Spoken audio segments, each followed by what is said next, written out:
박성민 목사의 매일 큐티 묵상입니다. 골로새서 1장 24절로 29절입니다.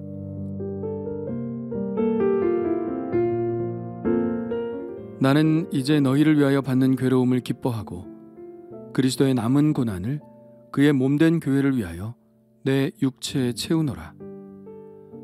내가 교회의 일꾼 된 것은 하나님이 너희를 위하여 내게 주신 직분을 따라 하나님의 말씀을 이루려 함이니라. 이 비밀은 만세와 만대로부터 감추어졌던 것인데 이제는 그의 성도들에게 나타났고 하나님이 그들로 하여금 이 비밀의 영광이 이방인 가운데 얼마나 풍성한지를 알게 하려 하심이라. 이 비밀은 너희 안에 계신 그리스도시니 곧 영광의 소망이니라.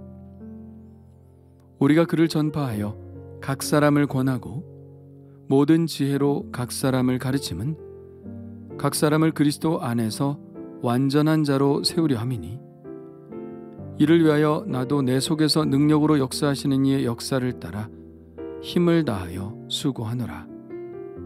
아멘.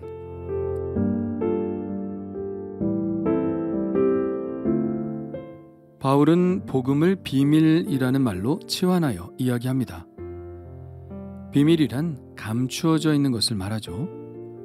그러나 언제까지나 감추어져 있는 것은 비밀이 아니죠. 그것은 그저 없는 것입니다. 비밀은 일정한 시기까지는 감추어져 있다가 결정적인 시간이 되면 폭로되는 것입니다. 그렇다면 바울이 이야기하는 비밀은 얼마나 오랫동안 감추어져 있었을까요? 26절에 보면 이 비밀은 만세와 만대로부터 감추어졌던 것입니다. 그리고 결정적인 시기가 도래해서 그 비밀이 성도들에게 나타났죠. 그렇다면 이 비밀은 무엇일까요? 이 비밀이 무엇인지 오늘 말씀에서 확실히 이야기하고 있는 부분은 바로 이것입니다. 이 비밀은 너희 안에 계신 그리스도시니 곧 영광의 소망이니라. 이 비밀은 바로 예수 그리스도입니다. 그런데 어제 말씀에 의하면 복음은 곧 예수 그리스도시죠. 그러므로 비밀과 복음과 예수 그리스도는 같은 것입니다. 예수 그리스도라는 비밀이 복음으로 폭로되고 드러났다는 것이죠. 이제 때가 되었으므로 이 비밀은 복음이 되었습니다. 그 비밀이 오랫동안 봉인되었던 만큼이나 이 비밀의 소식, 곧 복음은 굉장한 폭발력으로 이 세계를 흔들 것입니다. 이 바울의 시대에 이미 그렇게 되었죠. 그런데 이 비밀이라는 것은 단순히 그동안 감추어두었던 예수 그리스도의 구원이 복음으로 드러나게 되었다는 것만을 의미하지는 않습니다.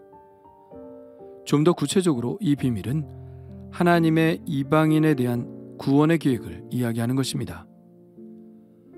이 비밀에 관해서 골로새서는 매우 단순하게 말씀하고 있는데요. 에베소서는 좀 더 구체적이고 이해하기 쉽게 설명하고 있습니다. 에베소서 3장 1절로 7절입니다. 중요한 부분만 발췌하자면 이렇습니다. 너희를 위하여 내게 주신 하나님의 그 은혜의 경륜을 너희가 들었을 터이라. 곧 계시로 내게 비밀을 알게 하신 것은 이는 이방인들이 복음으로 말미암아 그리스도 예수 안에서 함께 상속자가 되고 함께 지체가 되고 함께 약속에 참여하는 자가 됨이라. 하나님께서 바울에게 계시를 주셔서 비밀을 알게 하셨는데 이 비밀은 바로 하나님의 구원이 유대인들을 넘어서서 이방인에게까지 미친다는 사실이었죠. 그래서 유대인뿐 아니라 이방인들도 함께 상속자가 되고 지체가 되고 함께 약속에 참여하는 특권을 가지게 된다는 사실입니다. 오늘 말씀과 정확하게 일치하는 말씀이죠. 26절과 27절입니다. 이 비밀은 만세와 만대로부터 감추어졌던 것인데 이제는 그의 성도들에게 나타났고 하나님이 그들로 하여금 이 비밀의 영광이 이방인 가운데 얼마나 풍성한지를 알게 하려 하심이라. 이 비밀이 이제 복음으로 이방인 성도들에게 나타났습니다. 그것도 아주 풍성하게 드러났죠. 많은 이방인들이 하나님께로 돌아와 하나님의 자녀가 된 것입니다. 사도 바울은 유대인으로서 처음에는 이 사실을 받아들이기가 힘들었을 것입니다. 유대인의 선민의식에 완전히 사로잡혔던 사람이 바로 바울이었죠. 이방인은 그저 하나님도 모르는 불경스러운 죄인일 뿐이었습니다. 그러나 그는 부활하신 예수님을 만나 이방인에 대한 구원의 계획에 대해 듣게 되었죠. 그리고 바로 그 일을 위해서 자기가 사도로 선택되었다는 것을 알았을 때 한동안 충격에서 벗어나지 못했을 것입니다. 그러나 그는 곧 하나님의 이 비밀한 경륜을 받아들이고 이 비밀을 이방인들 가운데 폭로하고 드러내는 일에 자신을 헌신하게 되었죠. 에베소서의 말씀은 이렇게 이어지고 있습니다. 이 복음을 위하여 그의 능력이 역사하시는 대로 내게 주신 하나님의 은혜의 선물을 따라 내가 일꾼이 되었노라. 이 말씀도 오늘 말씀 29절과 거의 같습니다. 이를 위하여 나도 내 속에서 능력으로 역사하시는 이의 역사를 따라 힘을 다하여 수고하노라. 바울은 지금 힘을 다하여 수고한다고 말하고 있죠. 이 사명을 이룬다는 것은 굉장한 보람과 가치를 느끼게 하는 것이 사실이지만 이 보람만큼이나 감당해야 할 반대급부도 상당합니다. 단지 수고 정도가 아니라는 사실을 사도 바울은 매우 잘 알고 있었죠. 그는 24절에 이렇게 고백합니다. 나는 이제 너희를 위하여 받는 괴로움을 기뻐하고 그리스도의 남은 고난을 그의 몸된 교회를 위하여 내 육체에 채우노라. 가슴 찌릿한 고백입니다. 그리스도의 남은 고난을 그의 몸된 교회를 위하여 내 육체에 채우노라. 여기서 그리스도의 남은 고난은 도대체 무엇을 말하는 것일까요? 예수님께서 받으신 고난이 좀 부족하다는 말일까요? 그런 이야기일 수는 없죠. 예수님은 십자가 위에서 모든 물과 피를 다 쏟으셨고 마지막에 다 이루었다라고 분명히 말씀하셨습니다. 예수님의 십자가의 순환은 우리를 구원하기에 충분합니다. 예수님은 우리의 죄의 값을 완전히 남김없이 다 치르셨습니다. 다른 무엇으로 보완될 필요가 전혀 없죠. 그렇다면 그리스도의 남은 고난을 바울이 채운다는 말은 무슨 말일까요? 이것은 교회가 복음을 전하는 과정 속에서 일어나는 모든 고난과 환난과 박해를 기꺼이 감수하겠다는 말입니다. 그리스도와 함께 고난을 받겠다는 고백이죠.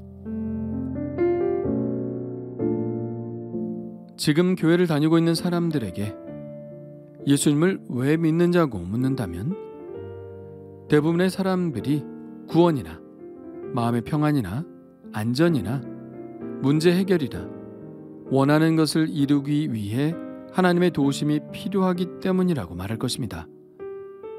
그 어떤 사람도 고난을 받기 위해 예수를 믿는다고 하는 사람은 아무도 없겠죠. 그렇게 본다면 사도 바울의 이 고백은 매우 비상식적입니다. 그리스도의 남은 고난을 자기의 육체에 채우다니요. 그것도 이 괴로움을 오히려 기뻐하겠다니요. 전혀 상식적이지 않습니다. 그러나 이것은 상식의 문제가 아니라 은혜의 차이죠. 어떤 사람들은 은혜가 없기 때문에 그저 자기가 잘 되어야 예수를 믿습니다. 그러나 어떤 사람은 받은 은혜가 너무 많아서 기꺼이 기쁘게 그리스도와 함께 고난을 받습니다. 한 죄 많은 여인이 예수님을 위하여 값비싼 향유 옥합을 기꺼이 깼던 것과 같죠. 함께 앉았던 집주인 시몬은 예수님께 발 씻을 물도 주지 않았는데 말이죠. 그러므로 모든 것은 은혜의 차이입니다. 은혜가 많으면 자신에게는 해가 미치더라도 주님을 위해 기꺼이 그렇게 하죠. 그러나 우리에게 은혜가 없다면 우리는 아무것도 할 수 없습니다. 오히려 주님이 나를 위해 무엇인가를 해 주어야 한다고 생각하죠. 그리고 이것은 상식의 문제가 아니라 비전의 문제이고 무엇의 가치를 두느냐의 문제입니다. 28절의 바울은 자신의 비전을 이렇게 분명하게 진술하고 있습니다. 우리가 그를 전파하여 각 사람을 권하고 모든 지혜로 각 사람을 가르침은 각 사람을 그리스도 안에서 완전한 자로 세우려 함이니. 그의 비전은 각 사람을 그리스도 안에서 완전한 자로 세우는 것입니다. 22절의 말씀처럼 이방인들을 거룩하고 흠없고 책망할 것이 없는 자로 하나님 앞에 세우고자 하는 것이죠. 이것이 이미 그의 마음의 소원이 되었기에 더 이상 세상의 소망과 가치는 한낱 배설물처럼 여겨지기에 이 일을 위해 힘을 다해 수고하는 것입니다. 그렇다면 나의 사명은 무엇인가요? 그리스도의 남은 고난을 내 육체 안에 기꺼이 채워도 기뻐할 만한 그런 사명이 나에게 있나요? 그리고 그 일을 감당할 만한 은혜가 내 안에 있나요? 주님 감사합니다. 바울이 발견하고 자신의 삶을 다 바쳤던 그 비전을 저도 발견하게 하여 주옵소서. 발견했다면 처음 마음을 가지고 힘을 다하여 수고하게 하여 주옵소서. 그 수고의 과정 속에서 감수할 고난이 있다면 기꺼이 감당할 수 있도록 하시고 은혜를 주셔서 그저 무익한 종이라고 고백할 수 있는 겸손함도 허락하여 주옵소서. 예수님의 이름으로 기도합니다. 아멘.